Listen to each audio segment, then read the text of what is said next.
پرتوخانه ملتا سرکوماریه با آرشیو خویا دولمند وک حفظای ترکیه هر شخصم بجند واندم داوید هاتبه چکرین و هاتبه بجند کتبه نوا خدمتا خواندوان و خواندکاران جی تبیوه که به ام بجن ببرهمن وان یکوه اونا گلکی ام بجن دولمند کری هر وها دناو دیجا پرتوک و برهم و گوتار و مقاله کردی جی دناو دهنه ایجا نوچگانه ما حنیفه اصلان مزبطر وان جی کشاندیه. بسم الله الرحمن الرحیم.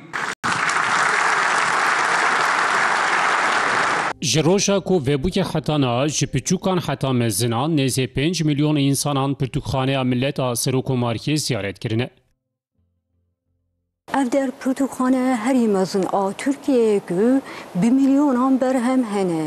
Gelekî kitêbên ku kêm tê dîtin li vê pirtûkxaneyê peyda dibin. Bi salonê xwe xwendinê jî ji bo her kesî şev û roj vekiriye. Ez piranî ji bo xebatên xwe yên meslekî tên ver. Atmosfera vir pir xweş e û hezûrê dide merivan. Carna jî ji xebatê aciz dibim û ji xwe re kitêban dixwînim.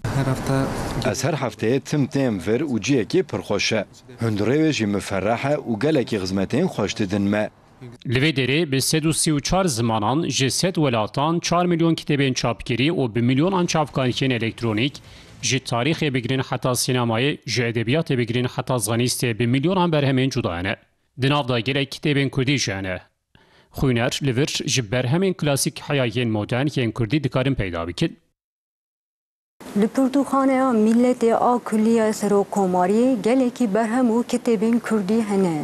Ji bo ziyaretvan rahatî pirtûkan bibînin li her qata pirtûkxaneyê ekranên dijîtal hene.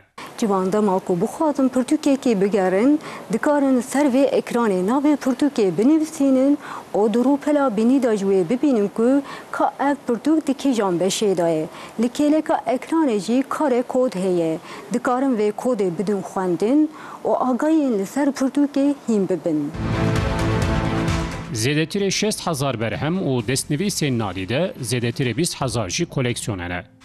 Pirtûkxane bi şev û rojvekirî ke ev hefteya pirtûkxaneyê ke û divê hefteya taybet da jî kitêbxaneya Serokkomariyê xizmetê dide mêvanên xwe.